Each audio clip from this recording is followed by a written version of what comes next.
All right, good night. Welcome or welcome back. Couple housekeeping things before we get started so we can avoid mishaps like last week with the wind blowing in the mic. If any of you are on my WhatsApp, just message or call if something goes awry. Apart from that, it is near impossible to try to monitor the live chat while this is running, and I'm also monitoring notes that I made so I don't miss any points. And tonight, probably more so than any of the other nights, I will really be checking in on my notes because there's so many things I packed in there that I do not want to forget to get across. So one of the other things to note too is when I press live here, understand that I think there's a delay on YouTube's end and it's beyond my control where like right now I can see one person watching, which may be my mother, but oftentimes people who are watching tell me, okay, like 20 people were in the chat or somebody not in the chat were watching live and things like that, but I can't see the real time data. And last week, for sure, there was definitely a lag. But I know that it's not 100% me because other people I've seen going live on YouTube have been complaining about the same thing. I don't know for how long it's been happening, but I also don't want to name these service providers with the internet in Barbados, but my internet here has been getting worse and worse by the week. So digital. Anyway, a quick recap about last week where we had the audio issues with the funding and investments episode. I will do a proper actual YouTube video on those topics and upload as soon as possible over the next few weeks. So there is that. But the resources for every weekly Q&A, I have officially added like a resources hub in the classroom tab of my free community on school called the Wealth Circle. The link is in the description so you can join and access all of the resources there.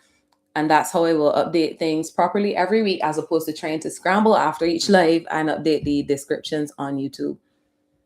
We shouldn't have the audio issues today with the wind blowing in the mic because I have the window closed and I am baking. So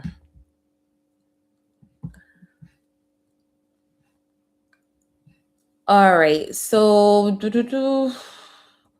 yes, I didn't want to forget. I've also prepared a live income lab Q&A packet for this episode in particular that contains a lot of the extra stuff. It has a handout, also a worksheet, and the handout contains stuff like where you can actually find customers based on your niche and a lot of the other information that I'm sure I won't be able to pack all in here. Like 3 minutes is gone and that was just the intro. Anyway, tonight the topic is about starting a business from scratch, especially with the Caribbean reality in mind. And these are the parts that no one really tells you about strategies. I don't really recall hearing widely discussed anywhere, especially not in the Caribbean. So I really, the part I'm looking forward to most is the part about how and where to find customers because that, apart from funding and how to get capital to start, that's probably the next most asked question that I've been getting when I do the outreach for this. But anyway, so the core idea coming out from a lot of the questions I've been seeing is that most people are actually overcomplicating this. And I am never coming from a high and mighty standpoint because all of these are mistakes I made early on in my journey. And honestly, sometimes even when you have the experience, it's still easy to fall back into patterns because of habits, because of how we all grew up, things we had to learn and now have to unlearn and all that based on new strategies. But that's again part of the reason why I'm doing this Q&A weekly so I can get more and more of the information out there, especially with that Caribbean reality in mind, because no one pays us any attention down here. Okay, so oh yeah, some points I've wanted to get across. You really don't need like the perfect idea or certification or big money. And back to certifications, I am not against traditional education. I find sometimes when people go down the entrepreneur road, they have a hard and fast stance for or against one thing or the other. And I've never really been like that. And don't get me wrong, I've never liked school at all. But I mean, not sitting in a classroom or anything, but I do believe in education, regardless of how that comes, whether that is in a traditional classroom, because that works for some people, or outside of there. But in terms of the certifications, there are times when I've seen people that are way more qualified than I am lose out on a job to me. And to me, that is backward. But it does tell you that other traits and factors do come into play. So I'm not telling you you never have to or can get a certificate or something, but I do believe in strategy being applied to every single thing you're doing. So if you are going to get another certificate just because you're insecure or you think um, that is the one and only way, then that's when I don't recommend it. But if it's going to fit with your strategy, that's different. But that was me sidetracking. In most cases, from what I see, I feel hot already. People already have the life experience, work experience, or skills, one form or the other. And even when people are still in those 9 to 5 jobs, you have some sort of a skill. So, for example, if you know QuickBooks, do you know how many people don't know how to use QuickBooks and either want somebody to teach them how to not make QuickBooks, use QuickBooks, or um, do it for them? So that's already 2 lanes that typically exist. Actually, 3. Anything you're going to do tends to will fall into a done by you service, meaning the person does it themselves, a done with you service where you're getting help with it, or a done for you service where the other person is doing it all for you. But anyway, in most cases, you really only need to be one step ahead. And I think that's where people go a little left when it comes to thinking that they need to learn more, know more, get yet another certification, another degree. All those things are fine if you want them or feel like spending the money on them. I'm a little more frugal with my funds, but I'm not against traditional education, but I will say you really only need to be one step ahead. So even if you feel like you're at the beginner level with the same QuickBooks, for example, and somebody absolutely never even heard the name QuickBooks and now has to start accounting or something, you can obviously show that person something that you know. Even if, and I think I mentioned this last week or one of the other weeks, even if you are building from scratch, you could take people along for the journey, and that's another and that's another option too. But in terms of what to start with and what not to start with, I often recommend people start with services based on skills that they already have or can source, but services rather than products. And that's just because services are often free to start or low cost to start up with and make a profit from. And you can solve immediate problems, yes, with both products and services. But as I said, if you are in the position most starts off in, where you don't have that startup capital, don't have a bunch of access to it, or you're not sure where to find it, then oftentimes the easiest thing for you to start with, fastest thing for you to start with, is just services. And from there, you don't have to start, early on, I don't recommend anybody is worrying about the things that we tend to worry about up front, which is like the logo, the website, the branding, even those coming soon posts online, and the social profiles and all of that. I mean, when you're ready for those parts is when you could book somebody like me to do that heavy lifting for you and do it the right way. But those are not things you need up front. And I like to be honest in business. So even if somebody comes to me telling me something like, I need a website, my first question is normally, why do you think you need one?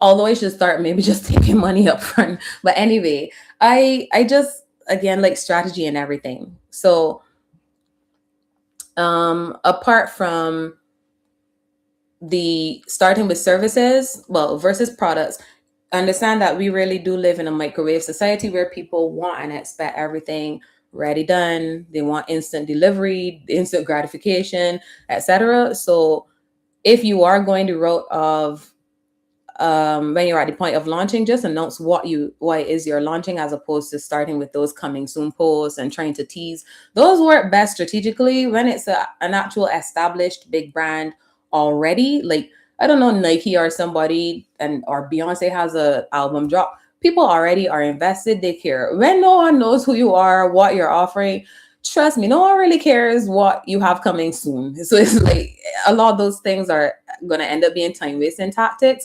I can't wait to get to the next. I'm trying not to skip ahead, but anyway, the parts you really need to focus on are the people, the problems, and that problem solving. But I'll get to those.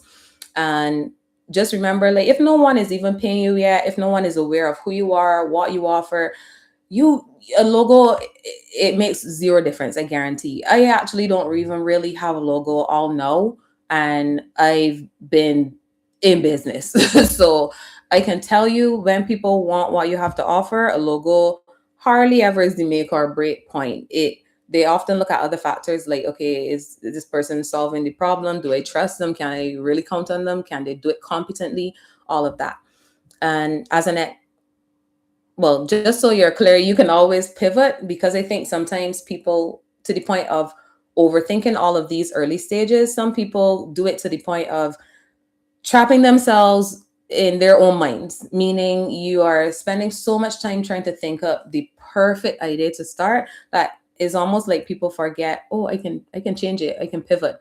And a good example of this, and this was me doing it deliberately because I love strategy, is when I was first starting up my consultancy, I thought about all the things I love to do. Now, I love a lot of things. I love eating food, but that doesn't really count for something like this. But seriously, I love sports, languages, the arts, sciences, business, branding. I like everything.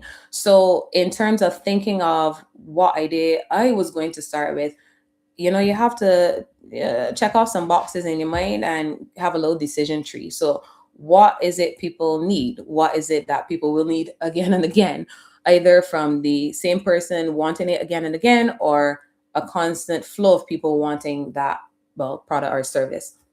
For me, I started with doing CVs for people, because all of the children are being churned out every day, every week, every month, every year, and by extension, as they grow, go through primary school, secondary school.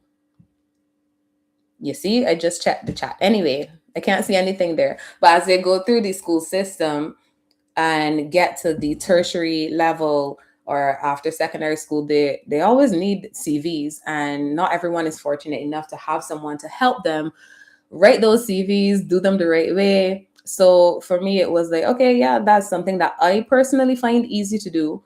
Other people struggle with it. Sure, I'll offer it at $100, which makes it an easy buy. Do I think my services were worth $300? Perhaps. Just tooting my own horn, but it was, given the state of where things were with economics and everything, it just made sense to have an easy yes at $100. I never saw anybody hesitate with it. So, it was a good way to get my foot in the door, but I still had in mind that I didn't want to do that long term or anything where I would have to be the business. So that still depended on me having to, do the CVs myself, learn a bit about the person, things like that. But you can start with even simpler services, but that is a simple one. And I mean, there'll always be gaps for stuff like that. So that's a great way for you to get started if you have those kind of skills. And if you don't have them, you can learn them. And I'm going off on a tangent again, but I have a free tool called the Application Edge. It's a free GPT that I had created some months ago. You could go and feel free to use it for free if you want to start up your own CV business. So I infused it with all my knowledge, not all, but my knowledge and strategies as much as I could pack in there, in the backend prompt for how the GPT would function. Um, Let me not say it's just a custom AI. So if you picture Chat GPT, it's a customized version that would pretty much help people write their CVs or rewrite them. It helps with also interview prep, and I think something else. That was a while ago, but it's still there. It's still active. Somebody used it up to a couple weeks ago, and he said he thought it was a great help and everything. You can even plug in the job post that you're applying for, stuff like that. So if you want a simple, easy business to start that is wide open and will always have people in need of the services, like UWI students, SJPI, BCC, all these places will always be churning out students that will need help. That's an easy sell. So you could go and, well, get in touch and get the link to it. But anyway, as I was saying, what people need to think of is really the thinking and positioning, and that relates to the people, the problems, having conversations and just having a simple offer. So as I said, that CV one is a perfect example of a simple, straightforward offer. It solves a simple, ongoing problem that people are likely to always have. Anyway, how to choose a niche. So with this, a lot of people go from the angle of, follow your passion. And you will hardly ever hear me talk about things in terms of black and white, good, bad, right, wrong, because I think there is a spectrum for almost everything. And following your passion is not wrong. But I think um, sometimes that can be an incomplete strategy, meaning I don't think passion alone will get you money that you are looking for, or the business or recurring income that you're looking for. And I think passion without strategy will actually frustrate most people. So I wouldn't suggest just using that alone. But um, I think it's more important to go with strategy over, say, simply passion or just emotion or anything. And just remember, you can pivot at any time. So, in terms of picking the right niche, I would also say people hardly ever marry that first idea. And especially if you have that entrepreneurial spirit, you're likely to have tons more ideas in your lifetime. So I wouldn't stick up based on that one first idea, but I think pick something simple, as I said, and start with it. And I don't want to just give generic advice like just start and pick. So I'm going to go into telling you exactly like how you can do it. Number one, choose a niche that you're going to go into based on problem solving. So going back to that CV example, that was solving a clear problem that people have all the time.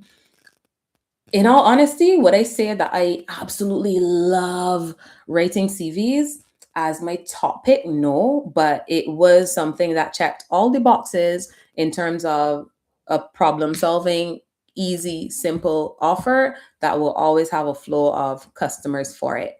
So, by extension, I think any niche that you're going into, you have to start with looking at what problem it's solving and for who, the people.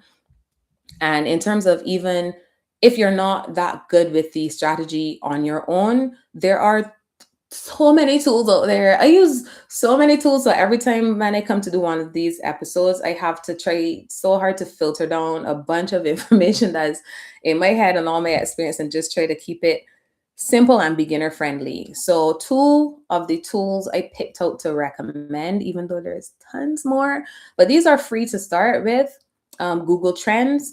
Not many people I found know about it, but if you Google Trends, that is a tool that Google has and provides that shows you what is trending. Now, a disclaimer, remember how I said earlier that no one checks for us in the Caribbean? It is quite true still today, where you won't find a lot of Caribbean specific information. If you can add filters to it and filter by, say, geographical area and all that. So let's say you picked Barbados or the Caribbean or certain islands, you're unlikely to see a lot of trend specific information, simply because there's likely not enough data on it. But you can still use somewhere like the US that would likely be representative of whatever is going on here, because most of the Caribbean has always been heavily Americanized. Whatever happens over there filters down. So you will still find use in it.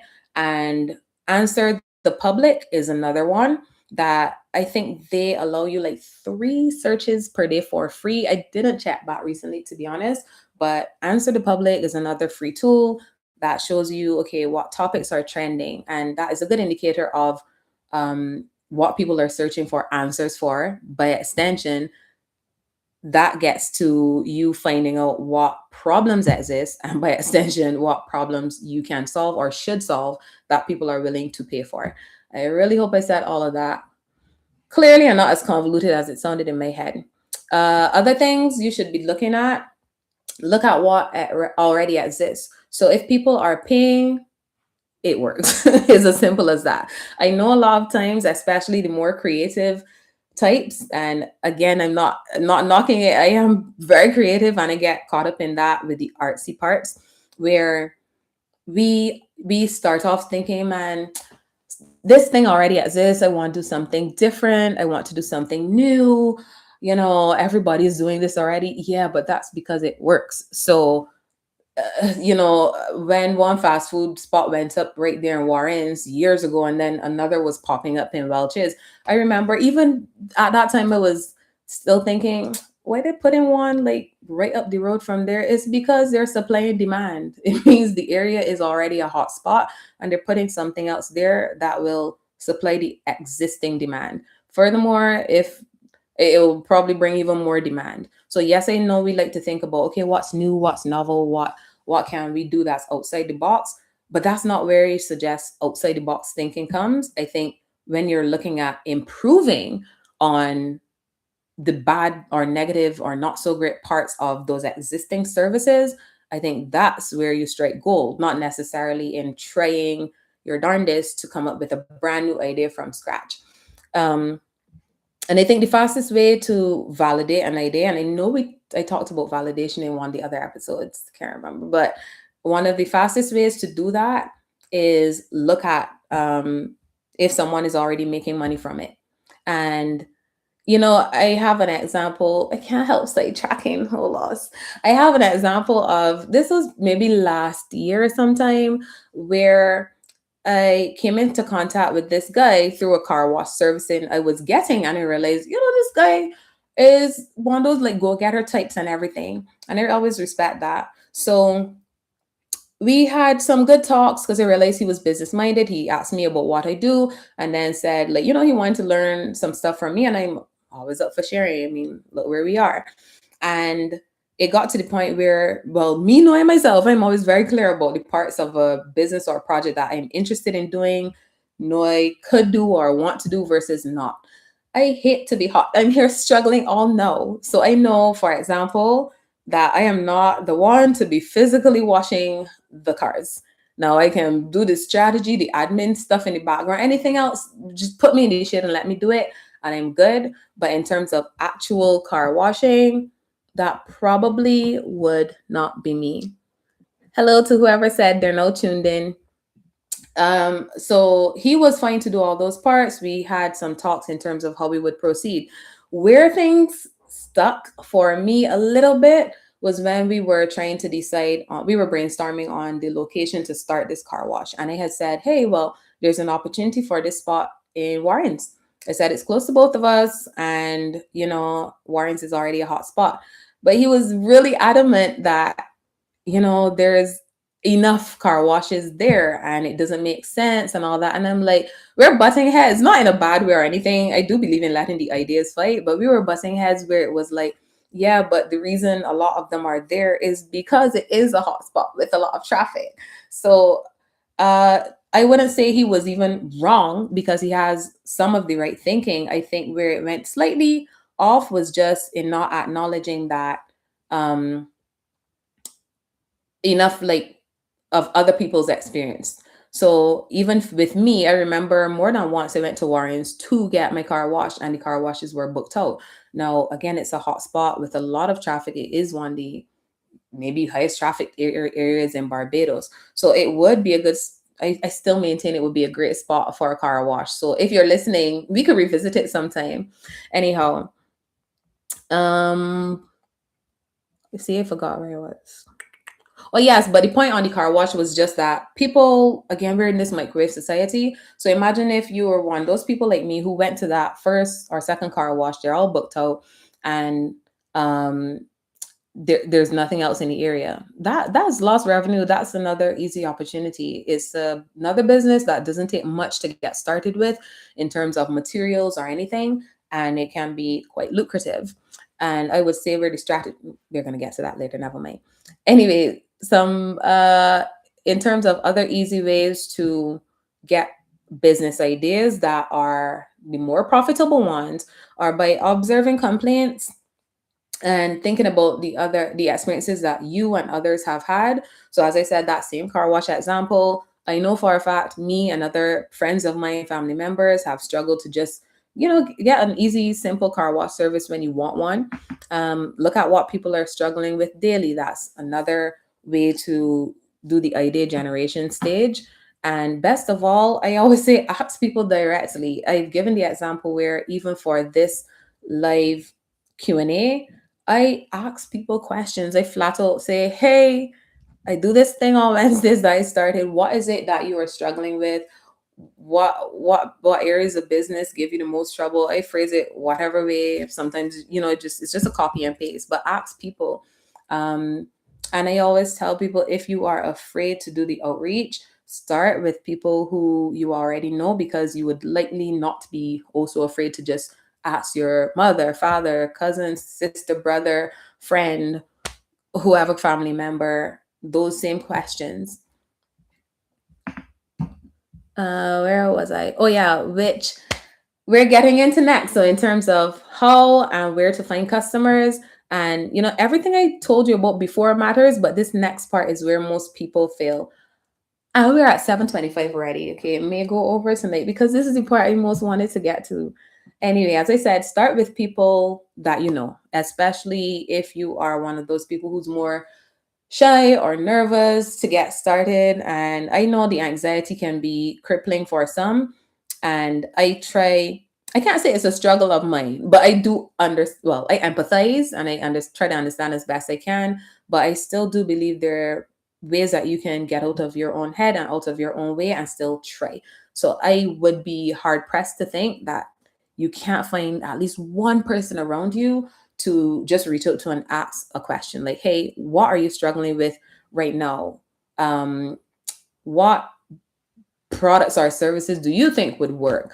What services do you need? Like, those are simple questions that you can ask to even start generating ideas. Or like I said, use the tools that I mentioned, or worst case, just book me. Sure. But you're not, when you're doing outreach, you're not begging, you're not spamming. It's just connecting with people in simple standard ways that have been around for God knows how long, and you're just asking questions. And if it helps, you can reframe it in your mind, not so it won't feel maybe so daunting. Reframe it as that, you're looking for feedback, clarity, and just refining your language. So if you look at it as, you're just gathering information, most times it feels less daunting to people. But you also need to start with the right questions. That's another key point where I see a lot of people fall down. So instead of asking, where are my customers, you could be asking, especially because I guarantee that in most cases, with all of these products and services that have already been in existence for God knows how long, you're not doing anything novel. Your target audience, I guarantee in most cases already exists. They're already there. There's just a disconnect in terms of you knowing how and where to find them, which is what we're getting into all now. So as I said, instead of asking, where are the people, start asking questions like, where are the right people who already need this, who can and is willing to pay for what I'm offering. Instead of asking, how do I do everything myself? It's like, who can help me open the right doors, things like that. And in terms of how to approach, I'll say again, it's just simple things like reaching out to a friend or family member and asking, hey, do you know who needs X? Do you know who needs Y? Would you pay for this? What's your biggest issue with XYZ? Things like that.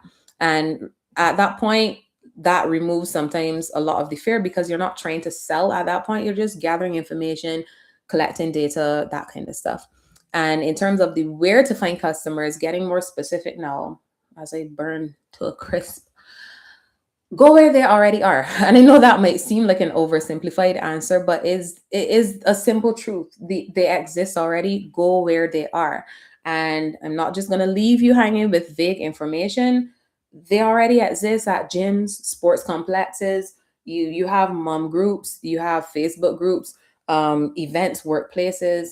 And in most cases, you don't need more visibility, you need the right visibility. So where I see a lot of strategy confusion and noise is in people just throwing everything at the wall and hoping something sticks. So I see tons of people doing random posts on social media, and hand to heart, like I don't even like social media. I don't like posting. I hardly post, but when I do post, a lot of times it's intentional posting. A few times, yes, I do throw a post because I'm like, oh shoot, I need to post about this thing or the other. But even when I do that, I'm aware that of the results it likely will yield, which is little to no results because I rushed it and just threw it out there. But when I do post intentionally and all of that, I put the right strategies behind it. So oftentimes showing your face, for example, will tend to generate more. of a wider reach than if you just post something with just text. But we're not getting into the online strategies today. It's just speaking to you actually against just random posting and burning all your energy. Then you start to hate social media because you're not even utilizing these free platforms the right way when you don't even need to be doing that. And I have seen some courses here in Barbados where the people are teaching outdated, antiquated information, telling you, yes, post 3 times a day or once a day, X amount of times a week. And it is not even necessary if you have the overall right strategies in place. You do not need to be on social media 24/7. It is one of the top killers for small businesses and entrepreneurs in terms of energy. But you do need strategic posting, intentional posting, with the right calls to action. Um, and the other thing that I often see, we're at 7:31. I knew this one would probably go over. Anyway, well, some people still sticking with me. Thank you. Uh, the boosting the posts on social media is one thing I wanted to just caution you against, because I know that boosting the post costs money, and I think the minimum is what, either $5 or $1 or something like that. But the point is, when you're just running those boosted posts, and they're essentially ads, you're running those boosted posts every day, every week for however long. A lot of times what it does get you is vanity metrics. What are the vanity metrics I'm speaking of? And mind you, almost just about all the social media platforms now, the vanity metrics don't even matter. That is the number of likes on the post, the number of followers on, let's deal with Instagram for example. That's where the boosted posts are happening. You get, yes, people following your profile. Is it always your target audience? Probably not. Is it people who are ready to buy from you? Likely not, because some of the same people, let's say in comparison to my social media, my Instagram that has 700 and something followers, I have seen cases where people with 5,000, 10,000 followers, 20,000 followers are still making pennies because they still lack the right strategy for their situation. Yes, they're running the boosted posts. Yes, they're doing those posts with the giveaways that say, okay, tag 3 friends, share us to your stories, and you can win this free massage. And people are going to do it because they like free. I think I said this in another episode. I'm losing track. Bear with me. But the point is, people are going to take those actions because they like free. Now, if you were to take that same strategy and go to one of the hubs, and I will get into that in more detail, where your people, your actual target audience lives, then those strategies would actually work a lot better. And often in most cases, they're free strategies. So for example, if you were to approach a gym, just approach a gym and talk to even somebody who works at front desk and get them to put you in contact with the owner. For instance, do you know how many times people go to the gym and they're what? Sore. Don't you think a lot of those people would love to throw in a massage in there if you had a package where, hey, members of XYZ gym get 10% off their massages or back massage, or you might want to give them some fancy names to a tension relief neck massage, just throwing things out there. But the point is, instead of running those paid ads on social media, when you stop and add up the cost and you realize, oh, I just burned through all that money, you could have spent $0 just going to one gym even and making a pitch to them. And this is what I'm talking about in terms of just applying sometimes just a mismatch in terms of strategy and the solutions for the outcomes you actually want. So, no, I don't run ads, not because I'm against them, but because oftentimes they're not necessary for what it is I'm looking to do. I don't tell people not to run ads. I'm just saying stop pouring your money down the drain blindly. When you do understand when and why to run a boosted post, that is when to do it. Until then, like literally just stop all the things you're doing and just back to the drawing board a little bit and try to get the right strategy. Same goes for when you're chasing all those viral trends. They tend to work. They can work. Oftentimes they already work for, say, the influencers and celebs, but do you need them for your business? Absolutely not. Can you utilize them? Sure. But Most times I see people just hop on the bandwagon, follow the trends, work themselves to the bone, thinking content, content, content. They're posting, posting, posting, and still seeing no leads, no customers coming from it. So, what I would suggest instead, as I was saying, is a targeted approach, intentional outreach, and conversation. So even if you said to yourself, you know what, I will spend 15 minutes in the morning just doing outreach on social media, which is free, to 5 to 10 people who I think could benefit from my service, and literally just making an introduction. Even if the people don't respond, if they respond and say, "Oh, I don't need it right now." What often happens, and I can't say enough. I'm not just saying things blindly here. All of these are things I recommend for a reason because they work. So going all the way back to the CV example I used earlier, when I was doing those, that is one time I made a video post announcing, "Hey, I'm doing this CV event." I don't remember what it was called. It was a life challenge, a 1 day thing or something, and even people, for example, who didn't themselves need the service shared it with other people that they thought could benefit, because that is how human nature is. So the next time that person, like one person messaged and said, "Oh, I didn't know you do this." Again, they now had the awareness. They said, "My friend came to me up to yesterday at the office saying that they want to update their CV. So I sent them your thing." That could have never happened if you didn't position the thing correctly, or, put that out there. Anyway, in terms of partnerships, I would say that is definitely another underrated strategy for customer acquisition. And I know we have all been scarred by group projects at school where only one or two people would do all the work. And yeah, collaboration and partnerships looked a lot different back then. But let me just try to cleanse the palate. Partnerships and collaboration do not have to look that way. I touched on it earlier with the gym example. There are businesses and people already serving the target audience that you want and need. So if you do the hard thinking up front and think about, okay, what are these businesses? Who are these people that are already serving my ideal target audience? And how can I collaborate with them? A lot of times it would actually be collaborating instead of competing. There's no one you need to compete with. I know we've all been sold the lie that there's this piece of the pie we're fighting for. There are infinite pies. There's tons of abundance out there in the world. People print money all the time. Nothing is running out. There's enough, more than enough for everybody. And I really do believe collaboration is the way forward. But I'll try my best not to say chat too much and go all airy fairy there. But an example, as I said, massages. Athletes want and need them all the time.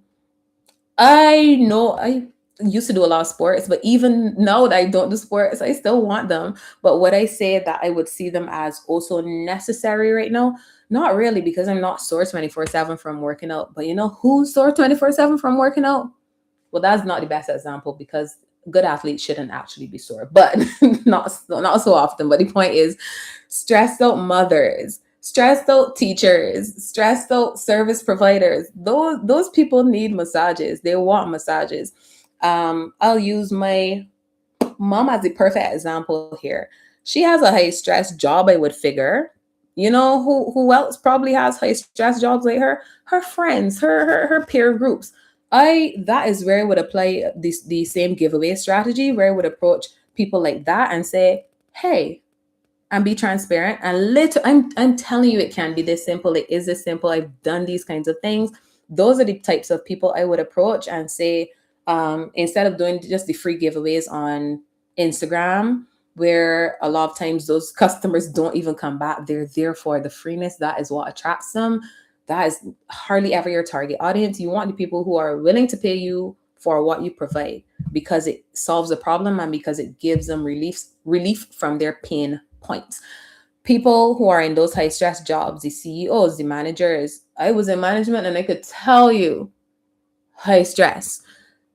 They also have the money to pay you, likely whatever is you're charging. So $100, $150, $200, $250, even those kind of prices.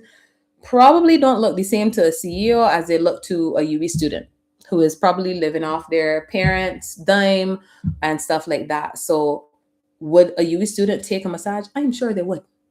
Are they going to be your repeat customers coming back every time because they see the massage as a must have um, life thing? Probably not. Those stress professionals, that is your target audience.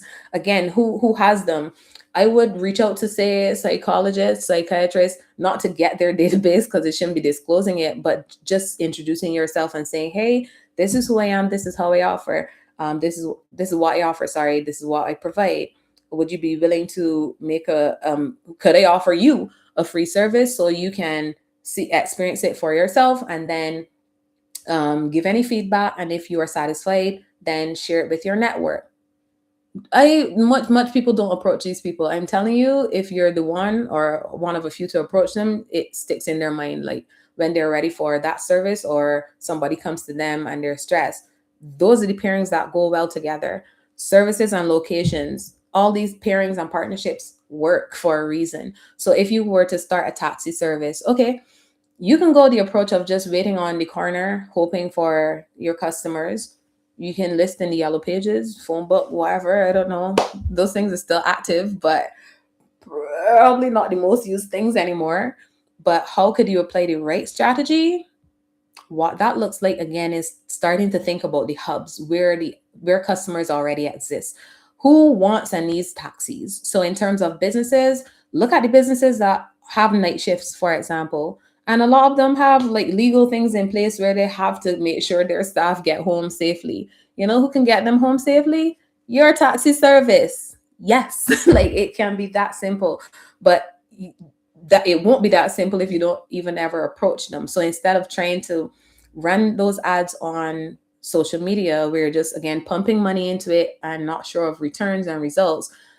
Do the right strategy, right thinking, put in the heavy lifting there into the strategy and go and network in those ways. So networking doesn't have to look like, oh, today I pounded the pavement and made rounds to like 150 people. I had to go and spend money on flyers to print out and give them away to 300 people.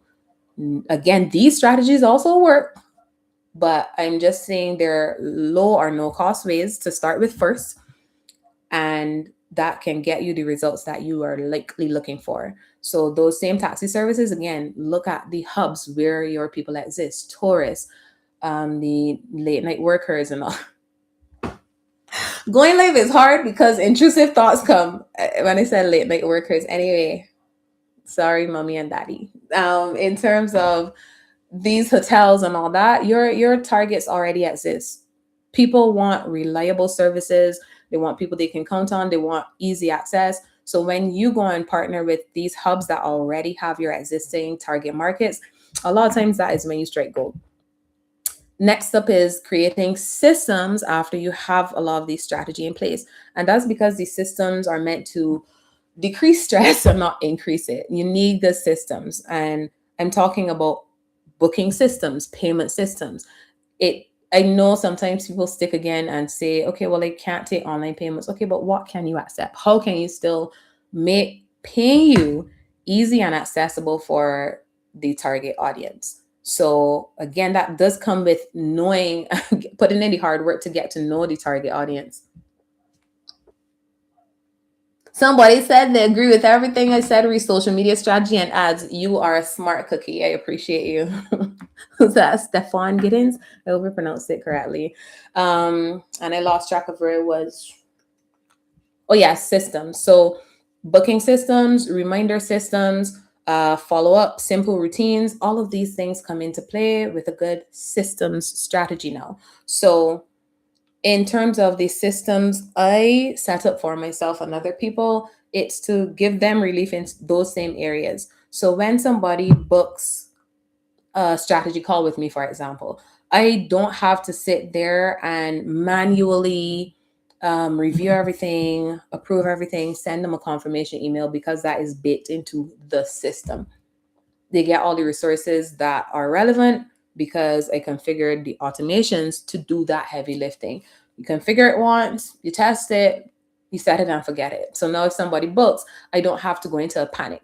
I also build things based on lifestyle. So in terms of me, I'm not necessarily home every single day in the exact same situation. So I have also built out my own booking systems so that there is I think a minimum period I put of like 2 hours where somebody can book me. I didn't say that the clearest. Let me give an example. Let's say it is Thursday 10 a.m. No one can book me for Thursday 10 a.m. because I put built into a system that works for me a 2 hour window where if we're at a particular time like 10, the earliest somebody could possibly book is 12 p.m. on that particular day, and so on and so on. And that's because I know myself. I know there is nowhere in Barbados I shouldn't be able to get to and from within that time frame, and that's if I even feel like I need to be at one particular location to take that call. I've also used tools that allow me to use any device to take those calls. So I could do it from my phone if I wanted to. So I do believe in creating systems around what it is you want, your needs, everything like that. So you're not stressing out yourself. Now imagine if I didn't have my system set up that way, and I would probably have to go into a panic every time. Let's say it is 10 a.m. and I just saw, oh my gosh, it's 5 minutes to 10 a.m. and somebody booked me. I now have to scramble, try to figure out, okay, what did they book on? What did they book? And that's not how I want my business to run. So you put things in place, these systems to make your life easier. And I think it is imperative, is a necessity that entrepreneurs, solopreneurs, people working by themselves, especially, and also small businesses that don't have huge teams and all these people to do all of those steps for them, you need these systems in place so that that heavy lifting is off you and you get to do more of the parts you enjoy and love in your business. Mm, okay. The next thing is, the customer retention. This is one point I really wanted to get to. I can't believe we're at 7:47 p.m. Anyway, customer retention. This is one of the little talked about topics, and people, yeah, again, don't understand. This is one of the treasure troves. This is the treasure chest here, where yes, we talk about leads and customer acquisition, meaning getting new customers, but your existing customers, the, they came for a reason. Give them a reason to stay. It's as simple as that. So I think the easiest money is actually from people who already know and trust you and have had your services and can vote for them. Try and give them a good experience. That's all I can tell you. But I think so many people overlook this as a source of recurring revenue. And just understand, me, so many other people, no one actually likes to shop around. When people find something that they like, a product or a service, they're locked in. Most times if a person switches from a product, it's because the product actually changed, like they changed the formula in some shampoo that you use and you no longer like it, or some skincare product, or they discontinued it, and then you're like, oh, grown, I have to go and find something that is doing the job that that one was doing. But more often than not, once a person has had a good experience with a product or service, they're not looking to change just like that. So the next set of thinking you should be doing is, instead of constantly trying to find new customers, because that is part of it, but that doesn't have to be the only or the or major part of it. Look to your existing customers, especially in service-based businesses. um, those would service-based businesses especially benefit most, I think, from having um, strategy in place that brings customers back in over and over again. So most people, as I said, do not want to shop around. So if you provide a good service, they are locked in for life, or until you stop providing it, or until they can't do it anymore, some reason, but they don't just like to shop around. And that goes for the car wash, the spas, food based, even. When people like a product, like a particular ice cream brand, it is rare that they're going to shop around. If people like Haagen-Dazs, they like Haagen-Dazs. You would rarely hear, unless it's somebody that licorice like me. Yeah, I like a lot of different food brands, but that's licorice me. Most people like what they like and is like tried and true a few things. So this goes hand in hand with um, when you're setting up these services and the businesses and you're strategizing, you should be thinking early on, when you're thinking about how you're solving the problem and what you're solving, what people want. Think about how to make it easy for people to say yes again and again, how to make it easy and simple for them to keep coming back again and again. Again, no, I won't leave you hanging. What does that look like? Because I don't like giving out just vague, arbitrary advice. That looks like creating products, repeat services, packages. Did I say products? I meant packages, repeat services, and subscriptions. I know for a lot of these service based businesses, people don't think of that. I was about to say a little word. It's not that little, but the word subscriptions. And subscriptions can work for everything. Yes, most of you by now have a Netflix subscription, a Flow, or whatever TV. You have subscriptions and you understand them in that sense, but might not have ever thought that a lot of these service-based businesses can run on subscriptions, and they should, because that also makes things easy on you when you have repeatable, predictable revenue every month that you know is coming in because you have 50 customers paying you for something, 10 customers paying you for something. You can by that time choose if you even want to get new customers in the pipeline or anything. But more often than not, your best bet is to just have recurring services. So let's say, for example, you have a lawn care business, which, by the way, is another super easy, low cost business model to start up. But let's say you have a lawn care business, and let me back up a bit to give some more general advice. I really want people to do the heavy lifting and hard thinking when it comes to thinking through the actual pain points that customers or potential customers are having. So by extension, what people are truly seeking relief from. Those key phrases and words like pain points, relief, those should go hand in hand. Like, what are the pain points? What is the relief people are seeking? So yeah, we can stick with the lawn care example. Let's say you think that, okay, I just cut grass. I cut grass. You see it as something that's very simple. Grass grows all the time.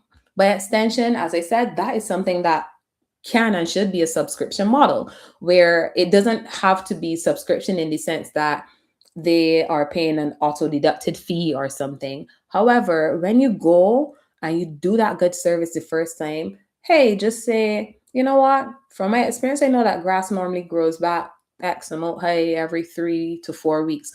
Are you interested in signing on for this package I have? Which, and mind you, this is where I get excited about the other sub strategies to the overall strategy. So the overall strategy is subscriptions, yes, but some sub strategies there come with the, as I said, packages and everything else. So you could say to them, are you interested in signing up for the monthly package where we come every 3 weeks or 4 weeks if you prefer? You can give them a little leeway in there or based on your expertise. I am not the grass cutting expert, but this way saying all these strategies, they work regardless of the business model.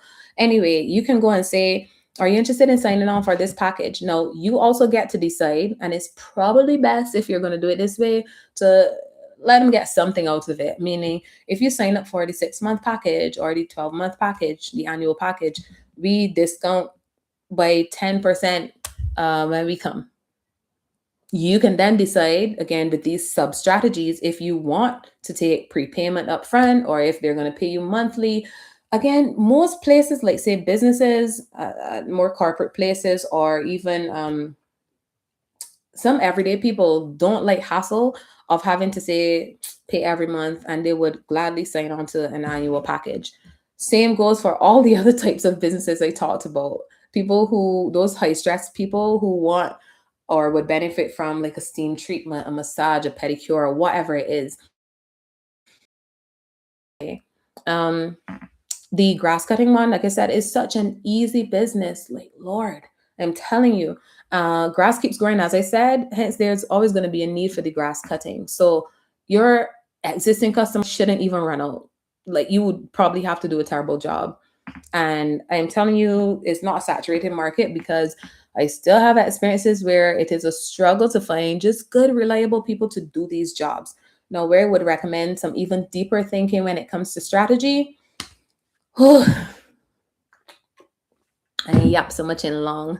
We're at 7:54. We could wrap this up on the hour. Some more places where I think We can apply some other strategies, and this would be a point where you could then start thinking about getting online, is building the credibility. So let's say keeping the lawn care or lawn maintenance example, I think some deeper thinking you can do there in terms of the pain points and the relief that you're looking to provide the solutions for is about thinking about, yes, the target audience and markets, but thinking even deeper. So oftentimes you're going to either be servicing a corporate place, or more often than not residential. When you go to those residential places, do the heavy thinking, the hard thinking, to sit and think, what do these people care about in these residential areas? And when I say residential areas, I don't mean gated communities. Everybody across the board generally thinks about the same thing. They want safety, peace of mind. They want to know that anyone coming around their home, and notice I said not just house, but home, the place where they consider home, where they live, their children live, their family members, whatever, or they live by themselves, especially females, dare I say, a great sub niche target market. Females who live alone, like I said, regular, everyday people, all people, what do they think about and value? Safety. They want to know that people who are coming to do services by their house are not going to rob them, abuse them in any way, take advantage of them. They're not gonna circle back with a crew and say that, you know what, I saw some jewelry knocking around there. I'm gonna take advantage of these people. These are all people that value safety, predictability, transparency, all those things. What I would do there then, that's the point where I would apply, say, the online strategy of getting the website and social media presence set up in terms of having systems in place. An example, since I'm tying all these things together that I talked about earlier, the online and offline presence. That's where, as I said, I would get the website set up, because most people, after they hear about you that first time, they're going to go and do what? Google, and they should get good, reputable results showing up. After that, you can have good systems strategy where, let's say, after the person books or after you do that outreach, you send them a little welcome note with, say, a photo of the service provider. And perhaps you don't need a branded shirt, but it sure would help, especially when it comes to females in this modern era. It would help if you had, like, say, just a simple branded shirt. You only need one. You don't need to even cut the grass in it, but a branded shirt, so people can easily identify you when you show up at their place, instead of just looking like riffraff and people wondering, well, who are you? Show up looking professional. You send them a photo up front saying, hey, this is George who's going to be coming to do the lawn care today. When the person gets there, all of that is a good customer experience where they're thinking, I have never had this happen to me with lawn care, and they are locked in for life. It is as simple as that. I'm telling you. And normally, as you know, definitely can't fit everything into one session, but the key thing is taking action. And I think, dare I say, I've given enough in here. And as I said, there is the Live Income Lab Q&A packet for this episode in particular that has a worksheet, a handout telling you other places you can find your target audience based on your niche and market. It has everything packed in there. That will be available by tomorrow morning. Yes, I can commit to that. By tomorrow morning inside the Wealth Circle. Remember, I said that I will be putting everything under the classroom tab. There is now a resource called Live Income Lab Q&A Resources Hub, or Resource Hub. Same thing. It's in there. All you have to do is join the Wealth Circle. It's completely free to join my community. I do not charge a thing for it. It's just where I find it best for you to engage with me in terms of if you need to DM me any questions, as opposed to me trying to split my time across the different social media platforms. So well, as we wrap up, definitely now have like a minute. Like, start before you feel ready. I've given you enough simple actions you can take to do that, in terms of, like I said, just basic outreach to a friend or family member, asking them, hey, what are you struggling with?